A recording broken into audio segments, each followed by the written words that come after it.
ഞങ്ങളും ക്രൂശിക്കപ്പെട്ട ക്രിസ്തുവിനെ പ്രസംഗിക്കുന്നു. തിരുനാമത്തിന് മഹത്വം ഉണ്ടാകട്ടെ. ബഹുമാനപ്പെട്ട അച്ഛന്മാർക്കും സ്നേഹം നിറഞ്ഞ സഹോദരി സഹോദരന്മാർക്കും കർത്തൃനാമത്തിൽ എൻ്റെ വിനീതമായ വന്ദനം. 1 ശമൂവേൽ 2-ാം അധ്യായം 8-ാം വാക്യം നമുക്ക് ആദ്യം വായിക്കാം, പിന്നീട് 9-ാം വാക്യവും വായിക്കാം. അവൻ ദരിദ്രനെ പൊടിയിൽ നിന്ന് നിവർത്തുന്നു, അഗതിയെ കുപ്പയിൽ നിന്ന് ഉയർത്തുന്നു. അവൻ ദരിദ്രനെ പൊടിയിൽ നിന്ന് നിവർത്തുന്നു, അഗതിയെ കുപ്പയിൽ നിന്ന് ഉയർത്തുന്നു. ദൈവത്തിന് സ്തോത്രം. 9-ാം വാക്യം. തൻ്റെ വിശുദ്ധന്മാരുടെ കാലുകളെ അവൻ കാക്കുന്നു, ദുഷ്ടന്മാർ അന്ധകാരത്തിൽ മിണ്ടാതെയാകുന്നു, സ്വശക്തിയാൽ ഒരുത്തനും ജയിക്കയില്ല. തൻ്റെ വിശുദ്ധന്മാരുടെ കാലുകളെ അവൻ കാക്കുന്നു, ദുഷ്ടന്മാർ അന്ധകാരത്തിൽ മിണ്ടാതെയാകുന്നു, സ്വശക്തിയാൽ ഒരുത്തനും ജയിക്കുകയില്ല. തിരുവചനത്തിൽ അനേകം ഗാനങ്ങളുണ്ട്. വളരെ പ്രസിദ്ധമായ ഒരു ഗാനമാണ് കന്യാമറിയാം പാടുന്ന പാട്ട്. അപ്പോൾ മറിയാം പറഞ്ഞത് എന്തെന്നാൽ, ലൂക്കോസിന് ശേഷം 2-ാം അധ്യായത്തിൽ നാം കാണുന്നതാണ്. കന്യമാതാവ് ഒരു പാട്ട് പാടി. യേശു കുഞ്ഞിനെ ഉദരത്തിൽ പേറുന്ന സമയത്ത് നാട്ടിൽ അപമാനവും അപവാദവുമായി വലയുന്ന സമയത്ത് കന്യാമാതാവ് യഹൂദ്യ പട്ടണത്തിൽ മലനാട്ടിൽ സഖരിയ പുരോഹിതൻ്റെയും എലിസബത്തിൻ്റെയും ഭവനത്തിലേക്ക്, ചാർച്ചയിലുള്ളതാണ്, ആ ഭവനത്തിലേക്ക് യാത്ര പോയി. നാട്ടിൽ നിൽക്കാൻ വയ്യാത്തതുപോലെ ശാപങ്ങളും ശകാരങ്ങളും ആക്ഷേപങ്ങളും പരിഹാസങ്ങളും എല്ലാം ആയിപ്പോയി. വിവാഹം കഴിയാത്ത സ്ത്രീ ഗർഭിണിയായിരിക്കുന്നു എന്ന് പറയുന്നത് എത്രയോ ലജ്ജാകരമായ ഒരു കാര്യമാണ്. അതുകൊണ്ട് യഹൂദി പട്ടണത്തിലേക്ക് ബന്ധപ്പെട്ടു പോയി. കന്യാമറിയാം അവിടെ ചെന്നപ്പോഴാണ് അതുവരെ കേട്ടത് വ്യത്യസ്തമായ ഒരു വാക്ക് കേൾക്കുന്നത്. സ്ത്രീകളിൽ നീ അനുഗ്രഹിക്കപ്പെട്ടവൾ. എലിസബത്ത് കന്യാമാതാവിനെ കണ്ട ഉടനെ പറയുകയാണ്, സ്ത്രീകളിൽ നീ അനുഗ്രഹിക്കപ്പെട്ടവൾ, നിൻ്റെ ഗർഭഫലം അനുഗ്രഹിക്കപ്പെട്ടത്. ദൈവത്തിന് സ്തോത്രം. എൻ്റെ കർത്താവിൻ്റെ മാതാവ് എൻ്റെ അടുക്കൽ വരുന്ന മാനം എനിക്ക് എവിടെ നിന്നുണ്ടായി? സ്ത്രീകളിൽ നീ അനുഗ്രഹിക്കപ്പെട്ടവൾ. എലിസബത്ത് പറയുകയാണ്, എൻ്റെ കർത്താവിൻ്റെ മാതാവ് എന്നെ സന്ദർശിക്കാൻ വന്നിരിക്കുന്നത്, എന്തൊരു ഭാഗ്യം. ദൈവത്തിന് സ്തോത്രം. അപ്പോൾ മറിയാം പറഞ്ഞത് എന്തെന്നാൽ, വായിച്ചേ.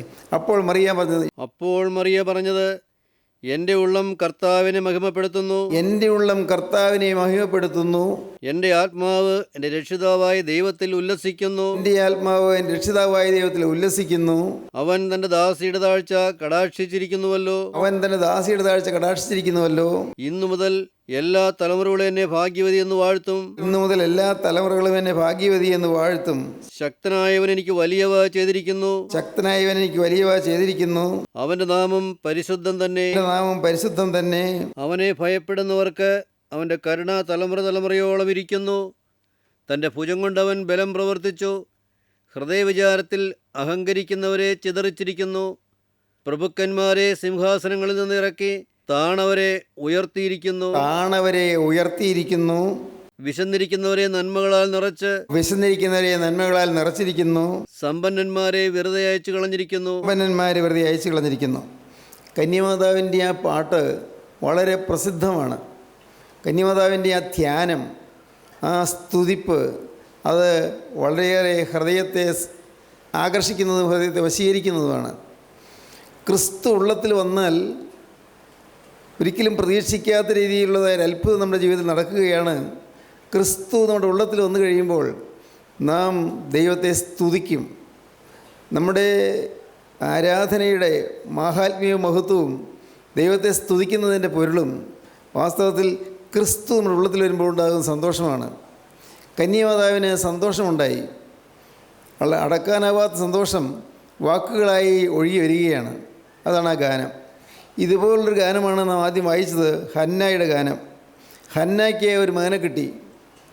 മച്ചിയെന്ന് എല്ലാവരും ധരിച്ചിരുന്ന ഹന്ന, ഒരു കുഞ്ഞുണ്ടാവുകയില്ലെന്ന് എല്ലാവരും ധരിച്ചു വെച്ചിരുന്ന ഹന്ന, യാതൊരു പ്രതീക്ഷയ്ക്കും വകയില്ലാതിരുന്ന ഹന്ന, പക്ഷേ ആശയ്ക്ക് വിരോധമായി ആശയോടെ വിശ്വസിച്ചു, പ്രാർത്ഥിച്ചു, പിന്നെയും പ്രാർത്ഥിച്ചു, മുട്ടിപ്പായി പ്രാർത്ഥിച്ചു. ഒരവസരത്തിൽ അവൾ മുഖം വാടി നിന്നവളായിരുന്നു. വാടിയ മുഖത്തോടെ നിന്നു. വളരെ മ്ലാനവദനിയായിട്ടാണ് അവൾ ദേവാലയത്തിൽ വന്നത്. ഒരു ദിനം അവൾ നോക്കുമ്പോൾ അവൾക്ക് രണ്ട് ഭ്രാന്ത് പിടിച്ചതുപോലെയോ ലഹരി പിടിച്ചതുപോലെയൊക്കെ തോന്നി. കാരണം ഹന്ന ചുണ്ട് പടവ് എങ്ങനെ വിറച്ചുകൊണ്ടിരിക്കുന്നു. പുറത്ത് വാക്കുകൾ തിരിയുന്നില്ല, പക്ഷേ അപശബ്ദങ്ങൾ വന്നുകൊണ്ടിരിക്കുന്നു. എന്തെല്ലാമോ അവൾ പറയുന്നത് അടക്കാനുള്ള ബന്ധപ്പാടിൽ വാക്കുകൾ പുറത്ത് വരുന്നില്ല. അങ്ങനെ ആ ദേവാലയത്തിൽ നിന്നുകൊണ്ട് പ്രാർത്ഥിച്ച ഹന്ന ഇന്ന് അവൾ ദൈവത്തോട് പറഞ്ഞു, നീ എനിക്ക് ഒരു മകനെ തന്നാൽ അവൻ എന്നെന്നും നിനക്കുള്ളവനായിരിക്കും. ഹന്ന ഒരു പ്രതിഷ്ഠയെടുത്തു, വ്യക്തമായൊരു തീരുമാനമെടുത്തു. നീ എനിക്കൊരു മകനെ തന്നാൽ അവൻ എന്നെന്നും നിൻ്റേതായിരിക്കും, എൻ്റേതായിരിക്കില്ല. എനിക്ക് യാതൊരു അവകാശവും ഉണ്ടായിരിക്കുകയില്ല. ഞാൻ അവനെ ഏതാനും വർഷങ്ങൾ നിനക്ക് വേണ്ടി ഞാൻ വളർത്തും. പക്ഷേ ആ കുഞ്ഞിനെ ഞാൻ വളർത്തിക്കഴിഞ്ഞാൽ നിനക്ക് ഞാൻ കാഴ്ച അണയ്ക്കും, അവൻ നിൻ്റേതായിരിക്കും. ദൈവത്തിന് സ്തോത്രം. വലിയൊരു സമർപ്പണമാണ് ഹന്ന എടുത്തത്. ജീവിതത്തിൽ ഏതെങ്കിലും കാര്യങ്ങളൊക്കെ നിങ്ങൾ പ്രാർത്ഥിക്കാൻ തുടങ്ങുമ്പോൾ ആദ്യം നിങ്ങൾ പറയണം, കർത്താവേ, ഞാൻ എന്നും നിൻ്റെ വകയായിരിക്കും. നീ എനിക്ക് തന്നതൊന്നും എൻ്റെ ആയിരിക്കുകയില്ല. നീ എനിക്ക് തരുന്നതും തന്നതും ഒന്നും എൻ്റെ ആയിരിക്കുകയില്ല. എൻ്റെ സ്വന്തമായിട്ട് ഞാൻ കാണുകയില്ല. അതെല്ലാം നിൻ്റേത്. അത് ഒന്ന് ഭരിക്കാനും ആ കാര്യങ്ങളെല്ലാം നിവർത്തിക്കാനുമായി എന്നെ നീ ഒരു ചുമതലക്കാരനായി, ഒരു മാനേജരായി നിയമിക്കുന്നതേ ഉള്ളൂ. എൻ്റെ മക്കളെ നീ എനിക്ക് തന്നിരിക്കുന്നു, അത് ഞാൻ വളർത്തുന്നു. പക്ഷേ അത് നിനക്കായിട്ടാണ് ഞാൻ വളർത്തുന്നത്, നിനക്കായിട്ടാണ്. എനിക്ക് നീ ജോലി തന്നിരിക്കുന്നു, ഞാൻ ആ ജോലി ചെയ്യുന്നത് നിനക്കായിട്ടാണ് ജോലി ചെയ്യുന്നത്. മാസം തോറും എനിക്ക് ശമ്പളം കിട്ടുന്നു.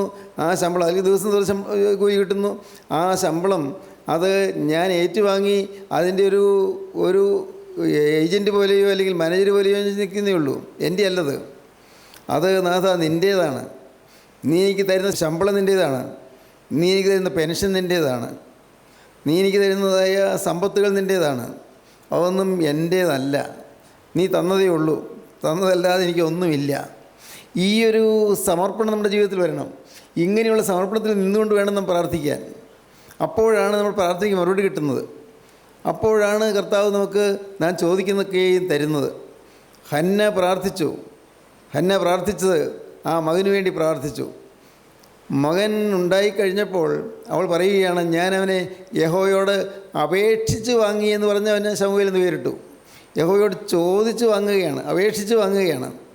പ്രിയപ്പെട്ടവരെ, നിങ്ങൾ വിശ്വസിക്കൂ, നിങ്ങൾ ദൈവത്തോട് ചോദിച്ച് വാങ്ങണം. നിങ്ങൾക്കുള്ള അനുഗ്രഹം കർത്താവിൻ്റെ കയ്യിലുണ്ട്. കർത്താവിൻ്റെ കയ്യിൽ കർത്താവ് സൂക്ഷിച്ചിട്ടുണ്ട്. ആ അനുഗ്രഹം നിങ്ങൾ യഹോവയോട് ചോദിച്ച് വാങ്ങണം. ദൈവത്തോട് അപേക്ഷിച്ച് വാങ്ങണം. മുട്ടിപ്പായി അപേക്ഷിച്ച് വാങ്ങണം. തരുന്നത് വരെയും അപേക്ഷിച്ച് വാങ്ങണം. സ്വർഗ്ഗത്തിൽ വസിക്കുന്നതിനായുള്ളവേ, ഞാൻ നിങ്ങളിലേക്ക് എൻ്റെ കണ്ണുയർത്തുന്നു. 123 സംഘത്തിൽ, സ്വർഗ്ഗത്തിൽ വസിക്കുന്നതിനായുള്ളവേ, ഞാൻ നിങ്ങളിലേക്ക് എൻ്റെ കണ്ണുയർത്തുന്നു. ദാസന്മാരുടെ കണ്ണ് യജമാൻ്റെ കയ്യിലേക്കും ദാസികളുടെ കണ്ണ് യജമാനത്തിൻ്റെ കയ്യിലേക്കും എന്നപോലെ യഹോവേ, നീ എന്നോട് കൃപ ചെയ്യുവോളം ഞാൻ നിന്നെ നോക്കിക്കൊണ്ടിരിക്കുന്നു. കൃപ ചെയ്യുവോളം, മടുപ്പില്ല. കിട്ടുന്നവരെയും നോക്കിക്കൊണ്ടിരിക്കുകയാണ്, കിട്ടുന്നവരെയും അപേക്ഷിച്ചുകൊണ്ടിരിക്കുകയാണ്. നിങ്ങൾക്ക് ജോലി വേണം, നിങ്ങളുടെ രോഗം മാറണം, നിങ്ങൾക്ക് കർത്താവിൻ്റെ വേല ചെയ്യാൻ ആഗ്രഹമുണ്ട്. പക്ഷേ അതിനുള്ളൊരു ഫീൽഡ്, അതിനുള്ള വയൽ കിട്ടുന്നില്ല.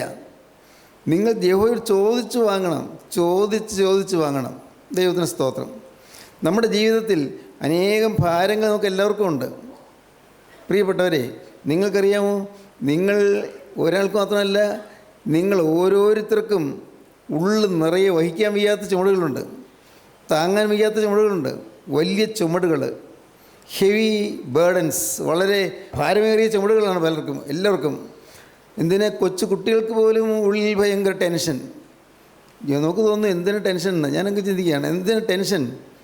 എന്ത് കാര്യത്തിൽ? കൊച്ചു കുട്ടികൾക്ക് അവർക്ക് ഫീസിൻ്റെ കാര്യം അന്വേഷിക്കേണ്ട, പുസ്തകത്തിൻ്റെ കാര്യം അന്വേഷിക്കേണ്ട, ഷൂസിൻ്റെ കാര്യം അന്വേഷിക്കേണ്ട, ഡ്രസ്സിൻ്റെ കാര്യം അന്വേഷിക്കേണ്ട, ഒന്നും വേണ്ട. അതെല്ലാം അപ്പനോ അമ്മയോ അവർക്ക് കൊടുക്കുന്നു. എന്നാൽ പക്ഷേ അവർക്ക് ഉള്ളിൽ വലിയ അഗ്നിപർവ്വതമാണ്, ഉള്ളിൽ തീയാണ്.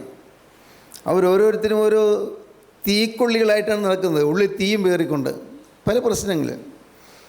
ഇപ്പോൾ കൊച്ചു കുട്ടികൾക്ക് മനസ്സിലായി ഞാൻ പറയുന്നത്, അനേകം ഭാരങ്ങൾ അവരെ അലട്ടുന്നുണ്ട്. പലതും ഒരുപക്ഷെ കൂട്ടുകാരിൽ നിന്നുള്ള പ്രശ്നമായിരിക്കാം, അധ്യാപകരിൽ നിന്നുള്ളതായ ഒരു വേണ്ടാത്ത രീതിയിൽ സ്നേഹമില്ലാത്ത രീതിയിലുള്ള പെരുമാറ്റങ്ങളായിരിക്കാം. അങ്ങനെയൊക്കെ വരും. അതെല്ലാം കുട്ടികളെ വല്ലാതെ അവരെ പീഡിപ്പിക്കും, അവരുടെ ഹൃദയത്തെ നൊമ്പരപ്പെടുത്തും. എല്ലാവർക്കും പ്രശ്നങ്ങൾ. ഇപ്പോൾ നിന്ന് ഈ വാക്കുകളെ കേട്ടുകൊണ്ടിരിക്കും നിങ്ങൾ, ദൂരെ ഇരുന്ന് കേൾക്കുന്നവർക്കും ഒന്ന് ഓർത്തു നോക്കൂ, നിങ്ങൾക്ക് ഉള്ളിൽ വാസ്തവമായ ഒരു സന്തോഷമുണ്ടോ? വാസ്തവമായ ഒരു സ്വസ്ഥതയുണ്ടോ? എന്തെല്ലാമോ ചില അസംതൃപ്തികൾ നിങ്ങളുടെ ഹൃദയത്തിൽ കിടക്കുന്നു. എന്തെല്ലാമോ ചില ഊരാക്കുരുക്കുകൾ നിങ്ങൾ വലയം ചെയ്യുന്നു. നിങ്ങൾക്കതിനെ അറിയാൻ വയ്യാത്ത ചില പ്രശ്നങ്ങൾ നിങ്ങൾ പെട്ട് ഉഴലുന്നു. കരകയറാൻ നോക്കുന്നുണ്ട്, പക്ഷേ കരയേറ്റം കിട്ടുന്നില്ല. ഒന്ന് കരപറ്റണമെന്നുണ്ട്, പക്ഷേ സാധിക്കുന്നില്ല. എന്തെല്ലാമോ ചില പ്രശ്നങ്ങളാണ്. നമുക്ക് ആർക്കും ഒരുപക്ഷെ ചിന്തിക്കാൻ പോലും വയ്യാത്ത പ്രശ്നങ്ങളുള്ള അനേക ആളുകൾ ഇവിടെയുണ്ട് പ്രിയപ്പെട്ടവരെ. എന്നാൽ നിങ്ങൾ ഓർക്കൂ, നമ്മെ കാണുന്ന ഒരു ദൈവം, നമ്മെ സ്നേഹിക്കുന്ന ഒരു ദൈവം, കർത്താവായ യേശു ക്രിസ്തു, ജീവിക്കുന്ന ക്രിസ്തു, ഇന്ന് നിങ്ങൾ അവൻ്റെ സന്നിധിയിൽ ചെന്ന് നിങ്ങളുടെ ആഗ്രഹങ്ങൾ സമർപ്പിച്ചുകൊണ്ട് നിങ്ങളുടെ ആവശ്യങ്ങൾ പറയുമ്പോൾ അത് തരുവാൻ കർത്താവ് സന്നദ്ധനാണ്. നിങ്ങൾ തെറ്റിദ്ധരിക്കേണ്ട, സംശയിക്കേണ്ട. ഒരു ഊഹാപോഹമല്ല ഞാനീ പറയുന്നത്. നിങ്ങൾ നിങ്ങളുടെ ആവശ്യങ്ങളും നിങ്ങളുടെ ആഗ്രഹങ്ങളുമായി കർത്താവിൻ്റെ വാദപീഠത്തിലിരുന്നു കൊണ്ട്, കർത്താവേ എന്നോട് മനസ്സിലിയണമേ, ഞാൻ ഇനി എൻ്റേതായിട്ടൊന്നും എനിക്കില്ല, എല്ലാം നിൻ്റേതായിട്ട് ഞാൻ തന്നു കഴിഞ്ഞിരിക്കുന്നു, നാഥ എൻ്റെ ഈ ആഗ്രഹം സാധിച്ചു തരണമേ. നിങ്ങൾ പ്രാർത്ഥിച്ച് നോക്കൂ, കാണാം നിങ്ങൾക്ക് അനുഭവങ്ങൾ കിട്ടുന്നത്. പ്രാർത്ഥന കേൾക്കുന്ന ഒരു ദൈവമുണ്ട്, നിങ്ങൾ വിശ്വസിക്കുക. പ്രിയപ്പെട്ടവരെ, നിങ്ങളെല്ലാവരും കൂടെ കൂടി ഇരിക്കുന്നു, ഞാനും നിങ്ങളുടെ കൂടെ ഇരിക്കുന്നു എന്ന് പറയട്ടെ. നമ്മളെ എല്ലാവരെയും ഇപ്പോൾ കണ്ടുകൊണ്ടിരിക്കുന്ന യേശുവുണ്ട്. എത്രയോ ഉന്നതനായ ക്രിസ്തു നമ്മെ കണ്ടുകൊണ്ടിരിക്കുകയാണ്. ഓരോരുത്തരെയും ഹൃദയ വിചാരങ്ങൾ അവൻ ഓരോന്നും കണ്ടുകൊണ്ടിരിക്കുകയാണ്. ഹൃദയത്തിൽ കൂടി പോകുന്ന ചിന്തകൾ, ഈ വചനം കേൾക്കുമ്പോൾ പോലും ഹൃദയത്തിൽ വരുതാത്ത ചില ചിന്തകൾ വരുന്നത് അതുപോലും അവൻ കാണുന്നു. അരുതാത്ത ചില മത്സര ചിന്തകൾ വരുന്നതും കോപചിന്തകൾ വരുന്നതൊക്കെ അവൻ കാണുന്നു. മനസ്സിലുള്ളതായി ഈർഷ്യയും പകയും പുകയുന്നത് അവൻ കാണുന്നു. പ്രിയപ്പെട്ടവരെ, നിങ്ങൾ ഓരോരുത്തരും നിങ്ങൾ വിശ്വസിക്കൂ, കർത്താവായ യേശു ക്രിസ്തു ജീവിക്കുന്നുണ്ട്. ക്രിസ്തു നിങ്ങളുടെ പ്രാർത്ഥന കേൾക്കുന്നുണ്ട്. ക്രിസ്തു നിങ്ങളെ അനുഗ്രഹിക്കണമെന്ന് ആഗ്രഹമുണ്ട്. നിങ്ങളെ വെറുങ്കയ്യായി വിടരുന്ന ക്രിസ്തുവിന് ആഗ്രഹമുണ്ട്. നിങ്ങൾക്ക് നിങ്ങളുടെ ആഗ്രഹങ്ങൾ സാധിപ്പിച്ചു തന്ന് നിങ്ങളെ അനുഗ്രഹിച്ച് നിങ്ങളുടെ ഹൃദയത്തിൻ്റെ വിഷാദം മാറ്റി ആനന്ദം തന്ന് നിങ്ങൾ വിടാനാണ് കർത്താവ് ആഗ്രഹിക്കുന്നത്. ദൈവത്തിന് സ്തോത്രം. പ്രിയപ്പെട്ടവരെ, അതുകൊണ്ട് നാം ഓർത്തുകൊള്ളണം, ചോദിച്ച് വാങ്ങാൻ മറക്കരുത്. ചോദിച്ച് വാങ്ങണം. കർത്താവിനോട് അപേക്ഷിച്ച് വാങ്ങണം. ഹന്ന ഒരു കുഞ്ഞിനെ അപേക്ഷിച്ച് വാങ്ങി. എന്നും ദുഃഖമായിരുന്നു അവൾക്ക്, എന്നും മ്ലാനതയായിരുന്നു അവൾക്ക്. കുഞ്ഞില്ല എന്നുള്ള ദുഃഖം മാത്രമല്ല, അവളുടെ കൂട്ടുകാരി പെനിന്ന അവളെ പരിഹസിച്ചുകൊണ്ടിരുന്നു. പലപ്പോഴും അവളെ പരിഹസിച്ചുകൊണ്ടിരുന്നു. ഒരു കുഞ്ഞില്ല എന്നുള്ളത് വേദന തന്നെയാണ്. പക്ഷേ അവളുടെ കൂട്ടുകാരി പെനിന്ന അവളെ നിരന്തരം ആക്ഷേപിച്ചുകൊണ്ടിരുന്നു, പരിഹസിച്ചുകൊണ്ടിരുന്നു. എങ്ങനെയൊക്കെ നമുക്ക് ഊഹിക്കാം. അങ്ങനെ വേദത്തിലാക്കിയില്ല. നീ വലിയ ഭക്തിയായിട്ടൊക്കെ നടക്കുകയാണല്ലോ, എന്നിട്ട് എന്ത് ചെയ്യേ, വലിയ ഭക്തിയും ഭാവിച്ചുകൊണ്ട് നടന്നപ്പോൾ നിനക്കെന്താ മക്കളില്ലാത്തത്? നോക്കി, എനിക്കെത്ര മക്കളാണ് ഉള്ളത്? നിൻ്റെ ഈ ഭക്തിയൊക്കെ വെറുതെയാണ്, ഇതെല്ലാം വെറും കാപട്യമാണ്, ഇതുകൊണ്ടൊന്നും ഒരു പ്രയോജനമില്ല. ഇതൊക്കെ പറഞ്ഞ പാവം ഹന്നയെ ആ സ്ത്രീ പെനിന്ന കളിയാക്കിക്കൊണ്ടിരുന്നു. ഈ പരിഹാസത്തിൻ്റെ ശരങ്ങളേറ്റ് പിടയുകയാണ് ഹന്ന. പരിഹാസം. പക്ഷേ ആ പരിഹാസത്തിൻ്റെ ഇടയിൽ അവളുടെ ഹൃദയത്തിൽ ഒരു ചെറിയ വെളിച്ചമുണ്ട്. എൻ്റെ ദൈവം ജീവിക്കുന്നു എന്ന്. എനിക്ക് എല്ലാ സങ്കടങ്ങളും പറയാൻ എനിക്കൊരാളുണ്ട് എന്ന് മറക്കരുത്. എൻ്റെ സങ്കടങ്ങളെല്ലാം ഒന്ന് പറയാൻ എനിക്കൊരാളുണ്ട്. എൻ്റെ കാര്യം അന്വേഷിക്കാൻ എനിക്കൊരാളുണ്ട്. എൻ്റെ കാര്യം നോക്കാൻ എനിക്കൊരാളുണ്ട്. ദൈവത്തിന് സ്തോത്രം. പ്രിയപ്പെട്ടവരെ, അത് നിങ്ങളുടെ ജീവിതത്തിൽ നിന്ന് മറക്കരുത്. എനിക്കൊരാളുണ്ട് എല്ലാം പറയാൻ. പക്ഷേ ഭർത്താവിനോട് പറയാൻ മടിക്കുന്ന കാര്യങ്ങൾ കാണും. ഭർത്താവിനോട് പറഞ്ഞാൽ പാവം അദ്ദേഹത്തിന് വിഷമം കൂടും, അതുകൊണ്ട് പറയുന്നില്ലായിരിക്കും. ഭർത്താവിനോട് പറഞ്ഞാൽ ഭർത്താവ് ഒന്നുകൂടി ആകുലപ്പെട്ടു പോകും, അദ്ദേഹത്തോട് പറയേണ്ട പാവം വിഷമിക്കേണ്ടതെന്ന് വിചാരിക്കും. ഭാര്യയോട് പറയാൻ മടിക്കുന്ന കാര്യങ്ങളുണ്ട്. വേറൊന്നുമല്ല, ചില ദുഃഖ വിഷയങ്ങൾ, ചില ഊരാക്കുരുക്കുകൾ, ചില പ്രശ്നങ്ങൾ, പൈസയുടെ ചില ദൃഷ്ടിമുട്ടുകൾ, വിഷമങ്ങൾ, ഇതൊക്കെ പാവം ഭാര്യയെ പറഞ്ഞ് അവളെയും കൂടി ദുഃഖിപ്പിക്കുന്നതിന് മിണ്ടുന്നില്ല. ആരോടും പറയാനാകാതെ നിങ്ങൾ ഉള്ളിലൊതുക്കുന്ന ചില പ്രശ്നങ്ങൾ നിങ്ങൾക്ക് ഓരോരുത്തർക്കും ഉണ്ട്. ഉള്ളിലൊതുക്കി പിടിച്ചിരിക്കുകയാണ് ചില യാതനകൾ. അതുകൊണ്ടാണ് പലപ്പോഴും നിങ്ങൾ അറിയുന്നില്ല മുഖം മ്ലാനമാകുന്നത്, ഹൃദയം വാടുന്നത്. ഹൃദയം വാടിയിരിക്കുന്നു, മുഖം വാടിയിരിക്കുന്നു, മുഖം മ്ലാനമായിരിക്കുന്നു. ശോകം തിങ്ങിയ മുഖം, ദുഃഖം തിങ്ങിയ മുഖം. ആകെ ഒരു നടക്കുന്നു, ഓരോ കാര്യങ്ങൾ ചെയ്യുന്നു, ഭക്ഷണം കഴിക്കുന്നില്ലേ ഉണ്ട്, ഉറങ്ങുന്നില്ലേ ഉണ്ട്, എല്ലാം ഉണ്ട്. പക്ഷേ ദിവസങ്ങൾ തള്ളിനീക്കി പോയിക്കൊണ്ടിരിക്കുകയാണ്. ഒരു സാക്ഷാത്തായ സന്തോഷവും സംതൃപ്തിയും നിങ്ങൾക്ക് ലഭിക്കുന്നില്ല. ഉള്ളൊരു സുഖം കിട്ടുന്നില്ല, മനസ്സിനൊരു ഉന്മേഷം കിട്ടുന്നില്ല. ദൈവത്തിന് സ്തോത്രം. ഹന്നയുടെ സ്ഥിതി അങ്ങനെയായിരുന്നു. എന്നാൽ ഹന്ന ഒരു മടിയും കൂടെ ദൈവസന്നിധിയിലേക്ക് ചെന്നു. ഹന്ന ദൈവസന്നിധിയിൽ ചെന്ന് അവളുടെ ഉള്ളു പകർന്നു. നിങ്ങൾ ഏത് പ്രായത്തിലുള്ള കൊച്ചുകുട്ടികൾ പോലും നിങ്ങൾ പ്രാർത്ഥിക്കാൻ നിങ്ങൾ ഉത്സാഹിക്കണം. നിങ്ങൾക്ക് സ്വന്തമായ കാര്യങ്ങൾ നിങ്ങൾ കർത്താവോട് പറയണം.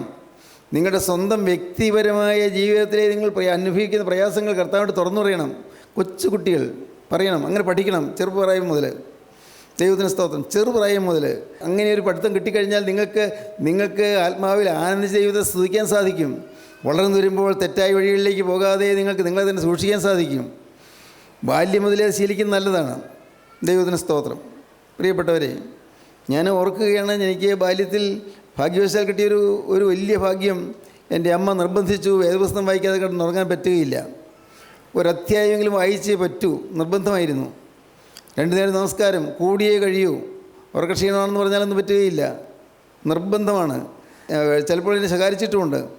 അങ്ങനെ ബാല്യം മുതലേ പ്രാർത്ഥനയും തിരുവചനം വായിക്കലും എല്ലാം ഒരു പതിവായി തീർന്നു. പിന്നെയാണ് എനിക്ക് എൻ്റെ സ്വന്തം ഹൃദയത്തിൻ്റെ വേദനാ വിഷയങ്ങളെല്ലാം ദൈവത്തോട് പറയാൻ തോന്നിയത്. ചെറുപ്പം മുതലേ വേദനയായിരുന്നല്ലോ, ഞാൻ വിശദീകരിക്കുന്നില്ല. അപ്പൻ മരിച്ചതുകൊണ്ട് എനിക്ക് ചെറുപ്പം മുതലേ അനാഥത്വം ഉണ്ടായിരുന്നു, അഗതിത്വം ഉണ്ടായിരുന്നു. അഗതി, ദൈവത്തിന് സ്തോത്രം. ഗതിയേറ്റവൻ എന്നാണ് ഞാൻ ചിന്തിച്ചിരുന്നത്. ഗതി പോയി, എല്ലാം പോയി, മുന്നോട്ടുള്ള ആക്കം പോയി ഇതാണ് ചിന്തിച്ചിരുന്നത്. തീർച്ചയായിട്ടും എൻ്റെ മുഖം വാടിയിരുന്നു. എന്നാൽ ദൈവത്തിന് സ്തോത്രം, ഈ ദൈവത്തിൻ്റെ ആ സ്നേഹം പിടികിട്ടിയപ്പോൾ അപ്പോൾ പിന്നെ ഹൃദയം തനിയേരും ദൈവത്തോട് പറയാൻ തുടങ്ങി.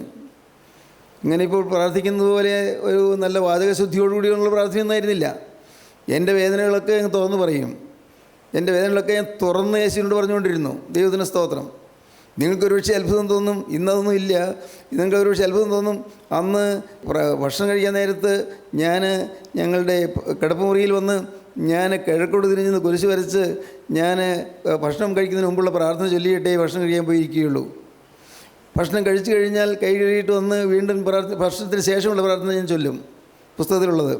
അങ്ങനെ അത് കാണാൻ പഠിച്ചു. അതൊരു പതിവായിരുന്നു. ദൈവത്തിന് സ്തോത്രം. ഞാൻ ചില മേന്മകൾ പറയാനൊന്നുമല്ല ഈ പറഞ്ഞത്. കൊച്ചു കുട്ടികളായിരിക്കുമ്പോൾ തന്നെ നിങ്ങൾ ദൈവത്തോട് ഒരു ആഭിമുഖ്യമുള്ളവരായിത്തീരണം.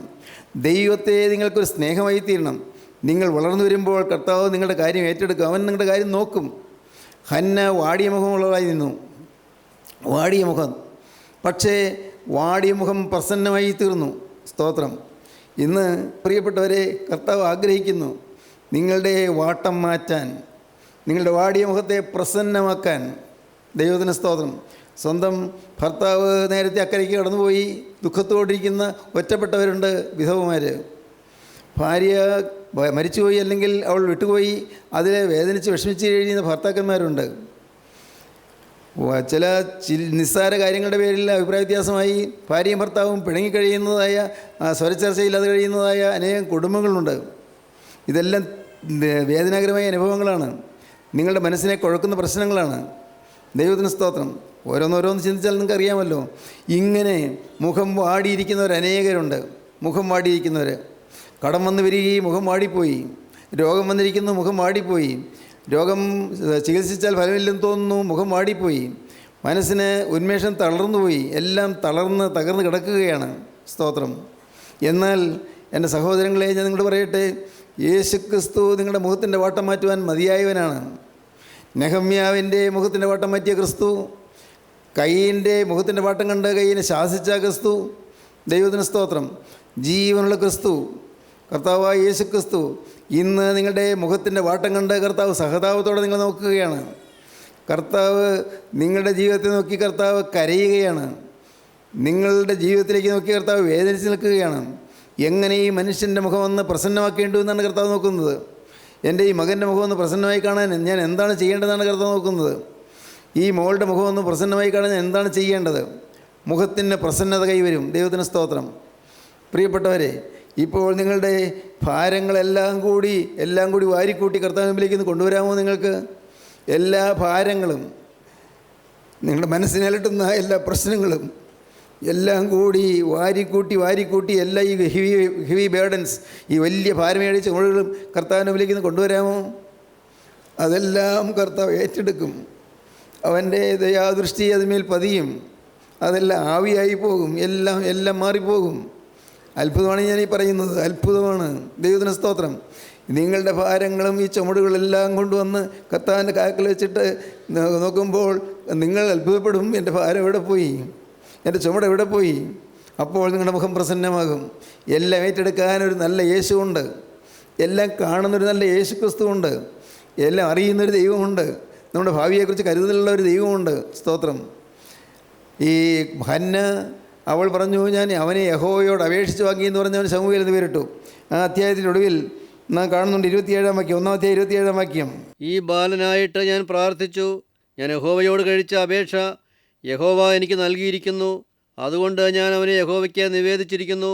അവൻ ജീവപര്യന്തം യഹോവയ്ക്ക് നിവേദിതനായിരിക്കും. ഈ ബാലനായിട്ട് ഞാൻ പ്രാർത്ഥിച്ചു. ഈ ബാലിന് വേണ്ടിയാണ് ഞാൻ പ്രാർത്ഥിച്ചത്. ദേവാലയത്തിൽ ഇത് പറയുകയാണ്. പണ്ട് കണ്ട ആ പുരോഹിതനോട് തന്നെ പറയുകയാണ്, ഏലി എന്ന് പറയുന്ന പുരോഹിതനോട് പറയുകയാണ്, ഈ ബാലനായിട്ട് ഞാൻ പ്രാർത്ഥിച്ചു. ഞാൻ യഹോവയോട് കഴിച്ച അപേക്ഷ യഹോവ എനിക്ക് നൽകിയിരിക്കുന്നു. ദൈവം എനിക്ക് തന്നിരിക്കുന്നു. എനിക്കൊരു ബാലനെ തരണമേ എന്ന് ഞാൻ പ്രാർത്ഥിച്ചത്. അത് ദൈവം കേട്ടിരിക്കുന്നു. ദൈവം എനിക്ക് തന്നിരിക്കുന്നു. യഹോവ എനിക്ക് നൽകിയിരിക്കുന്നു. അതുകൊണ്ട് ഞാൻ അവനെ യഹോവയ്ക്ക് നിവേദിച്ചിരിക്കുന്നു. യഹോവയ്ക്ക് വേണ്ടി ഞാൻ അവനെ വേർതിരിച്ചിരിക്കുന്നു. യഹോവയ്ക്ക് ഞാൻ അവനെ അർപ്പിച്ചിരിക്കുന്നു. ഞാൻ അവനെ അടിയറ വെച്ചിരിക്കുന്നു. ദൈവത്തിന് സ്തോത്രം. പ്രിയപ്പെട്ടവരെ, നമ്മുടെ ക്രിസ്ത്യാനികളുടെ ഇടയിൽ ഒരു ചടങ്ങുണ്ട്. അതൊരു ഒന്നും ചിന്തിച്ചിട്ടല്ല. ചില കുട്ടികളുണ്ടാകുമ്പോൾ അവരെ പത്രോസ്മാർക്ക് അടിയറ വയ്ക്കുന്നു, അടിമ വയ്ക്കുന്നു എന്ന് പറയും, അടിമ വയ്ക്കുന്നു. അങ്ങനെയുള്ള ചില ആചാരങ്ങളുണ്ട്. പക്ഷേ അതെന്താണ് ആ അടിമയായിട്ട് വെക്കുന്നു എന്ന് പറയുന്നതിൻ്റെ അർത്ഥം എന്താണെന്ന് ആരും അറിഞ്ഞിട്ടല്ല ചെയ്യുന്നത്. അതുകൊണ്ട് അത് പ്രയോജനപ്പെടുന്നില്ല. ഇത് യഹോവയ്ക്ക് ഞാൻ അടിമയായി വെച്ചിരിക്കുന്നു പറഞ്ഞാൽ നാം എല്ലാവരും അങ്ങനെ പറയേണ്ടതാണ്. അങ്ങനെ പറഞ്ഞാൽ അതനുസരിച്ച് ഞാൻ ജീവിക്കണം. പത്രോസ്മാർക്ക് ഞാൻ അടിമ വെച്ചിരിക്കുന്നു എന്ന് പറഞ്ഞ് ആ കുഞ്ഞിനെ എടുത്ത് വീട്ടിലേക്ക് കൊണ്ടുവരുന്നു, ശരിയാണ്. പക്ഷേ ആ കുഞ്ഞെങ്ങനെ വളരുന്നു ചിന്തിക്കുന്നില്ല. ആ കുഞ്ഞ് പ്രാർത്ഥിക്കുന്നുണ്ടോ ചിന്തിക്കുന്നില്ല. ആ കുഞ്ഞ് പിശാചിനെ ഉപേക്ഷിച്ച് ജീവിക്കുകയാണോ ചിന്തിക്കുന്നില്ല. ആ കുഞ്ഞ് ക്രിസ്തുവിനെ സ്വീകരിച്ചിട്ടുണ്ടോ ചിന്തിക്കുന്നില്ല. ആ കുഞ്ഞ് പ്രാർത്ഥിക്കുന്നുണ്ടോ ചിന്തിക്കുന്നില്ല. അടിമ വെച്ചു എന്ന് പറഞ്ഞ് അഭിമാനം പൂണ്ട് നടക്കുകയാണ്. പ്രിയപ്പെട്ടവരെ, അതല്ല, അങ്ങനെയുള്ള ചടങ്ങുകളല്ല വേണ്ടത്. ആ ചടങ്ങുകളെല്ലാം അർത്ഥശൂന്യമാണെന്ന് ഞാൻ പറയും. ചടങ്ങുകളെല്ലാം അർത്ഥശൂന്യം. പക്ഷേ ഒരു കാര്യം നിങ്ങൾ മനസ്സിലാക്കുക, ദൈവത്തിന് വേണ്ടി നിവേദിക്കുക, ദൈവത്തിന് വേണ്ടി അങ്ങ് വിട്ടുകൊടുക്കുക, ദൈവത്തിൻ്റെ ഉടമസ്ഥാവകാശത്തിലേക്ക് വിട്ടുകൊടുക്കുക. എല്ലാം അങ്ങനെ നിങ്ങൾ ദൈവത്തിൻ്റെ കരങ്ങളിലേക്ക് കൊടുത്തിട്ട് നിങ്ങൾ ബിസിനസ് ചെയ്യൂ. കാണാം ദൈവം വെച്ചടം നിങ്ങൾ വളർത്തിക്കൊണ്ട് പോകുന്നത്.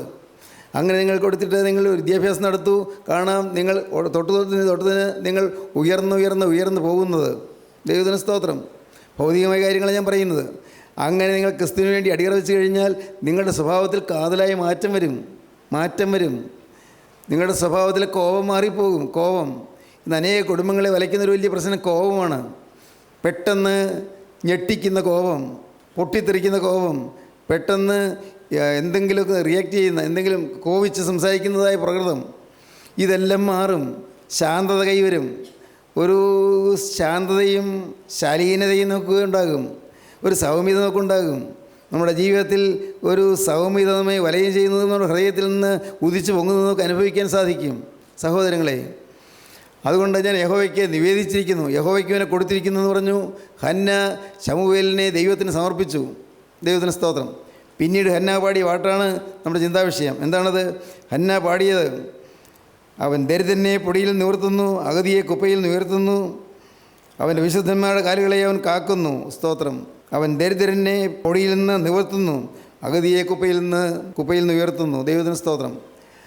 അഗതിയെയും ദരിദ്രനെയും ദൈവം കടാക്ഷിക്കുന്നു. സ്തോത്രം. സഹോദരങ്ങളെ, ഇത് കേട്ടുകൊണ്ടിരിക്കുമ്പോൾ നിങ്ങൾ വെറുതെ കേട്ടുകൊണ്ടിരിക്കരുത്, വെറുതെ ഇരിക്കരുത്. സജീവമായ ചില അനുഭവങ്ങൾ വരാൻ പോവുകയാണ്, കിട്ടാൻ പോവുകയാണ്. നിങ്ങളത് കൈനീട്ടി വാങ്ങണം. ദരിദ്രനെ പൊടിയിൽ നിന്ന് ഉയർത്തുന്ന ഒരു ദൈവം, ദരിദ്രനെ കുപ്പയിൽ നിന്ന് ഉയർത്തുന്ന ഒരു ദൈവം.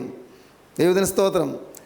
പാവപ്പെട്ട അഗതിയെ സംരക്ഷിക്കുന്ന ഒരു ദൈവം, എനിക്ക് ആരോരുമില്ല എന്ന് പറഞ്ഞിരിക്കുന്നവനെ സഹായിക്കുന്ന ഒരു ദൈവമുണ്ട്. എൻ്റെ കാര്യം നോക്കാൻ എനിക്ക് ആരുമില്ല, എനിക്ക് ആ കാര്യങ്ങളൊന്നും തുറന്നു പറയാൻ എനിക്ക് ആരുമില്ല, എനിക്ക് വേണ്ടി പ്രാർത്ഥിക്കാൻ എനിക്ക് ആരുമില്ല, എൻ്റെ കാര്യമൊന്ന് ഏറ്റെടുത്ത് എനിക്ക് വേണ്ടി ദൈവസന്നിധിയിൽ മധ്യസ്ഥ വഹിക്കാൻ എനിക്ക് ആരുമില്ല, എനിക്കൊരു കൈത്താങ്ങൽ തരാൻ എനിക്ക് ആരുമില്ല, എൻ്റെ വീട്ടിലുള്ളവർ പോലും എൻ്റെ വിഷമം കാണുന്നില്ല, അവർക്ക് കാണാനോട്ട് ഒക്കുകയുമില്ല. കർത്താവേ, ഇതാ ഞാൻ നിൻ്റെ മുമ്പാകെ വന്നിരിക്കുകയാണ്, ഏകാഗിയായി ഞാൻ വന്നിരിക്കുകയാണ്, ഞാൻ നിൻ്റെ മുമ്പാകെ വന്ന് നിന്നോട് യാചിക്കുകയാണ്. എനിക്ക് കർത്താവേ, നീ എനിക്ക് ഉദ്ധാരണം തരണം, നീ എന്നെ ഉയർത്തണം, പൊടിയിൽ നിന്ന് നീ എന്നെ കരയേറ്റണം, കുപ്പയിൽ നിന്ന് നീ എന്നെ ഉയർത്തണം. കർത്താവേ, ഞാനിതാ ആത്മാവിൽ ദരിദ്രനായ തിരുമുമ്പാകെ വന്നിരിക്കുകയാണ്. എനിക്ക് ഉള്ളിൽ കാമ്പായത് ഒന്നുമില്ല, ഉള്ളിൽ ആത്മാവില്ല, എനിക്ക് പരിശുദ്ധാത്മാവിൻ്റെ സ്പർശമില്ല. അതുകൊണ്ടാണ് എനിക്ക് തിന്മകൾ വരുന്നത്, അതുകൊണ്ടാണ് എനിക്ക് അശുദ്ധി വരുന്നത്, അതുകൊണ്ടാണ് ചീത്ത ചിന്തകൾ വരുന്നത്. കർത്താവെ, അതുകൊണ്ടാണ് ദ്രവ്യാഗ്രഹം വരുന്നത്, അതുകൊണ്ടാണ് സ്ഥാനമോഹം വരുന്നത്. എൻ്റെ കർത്താവെ, പരിശുദ്ധാത്മാവിന് എന്നിൽ ഇടം കിട്ടിയിട്ടില്ല. കർത്താവെ, എനിക്കുണ്ട് ആഗ്രഹമുണ്ട്. ഞാൻ അഗതിയായി വന്നിരിക്കുന്നു, ഞാൻ ദരിദ്രനായി വന്നിരിക്കുന്നു. ഈ ദരിദ്രനെ നീ പൊടിയിൽ നിന്ന് നിവർത്തേണമേ, ഈ അഗതിയെ നീ കുപ്പയിൽ നിന്ന് ഉയർത്തേണമേ. കർത്താവെ, നീ എന്നോട് മനസ്സിലെയ്യണമേ. നിങ്ങൾ പ്രാർത്ഥിക്കൂ പ്രിയപ്പെട്ടവരെ.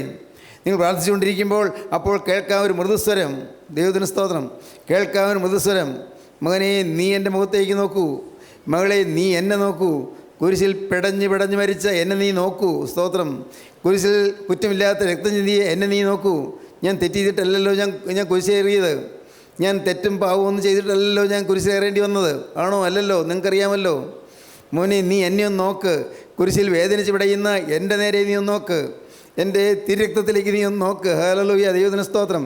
പ്രിയപ്പെട്ടവരെ, അങ്ങനെ നിങ്ങൾ നോക്കുമ്പോൾ അപ്പോൾ യേശു ക്രിസ്തുവിനെ അക്ഷരീയമായി ഒരു പടമായിട്ടോ ഒരു രൂപമായിട്ടോ കണ്ടില്ലെങ്കിലും നിങ്ങളുടെ ഹൃദയത്തിൽ യേശുവിൻ്റെ സാന്നിധ്യം നിങ്ങൾക്ക് ലഭിക്കും.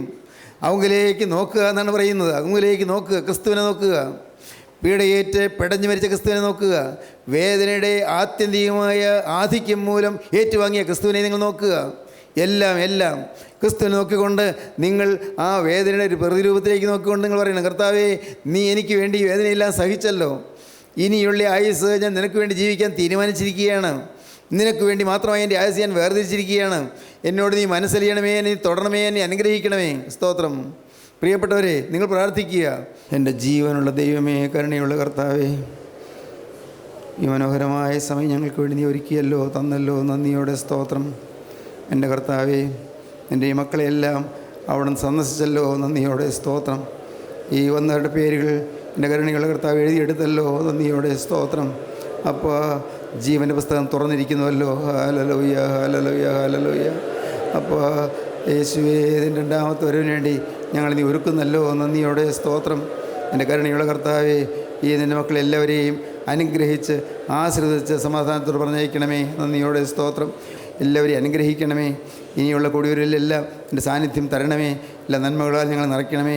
യേശുനാഥൻ്റെ അത്ഭുത നാമത്തിൽ പ്രാർത്ഥിക്കുന്ന കുറയോടെ കേൾക്കണം പിതാവേ. ആമീൻ. ഹല്ലേലൂയ.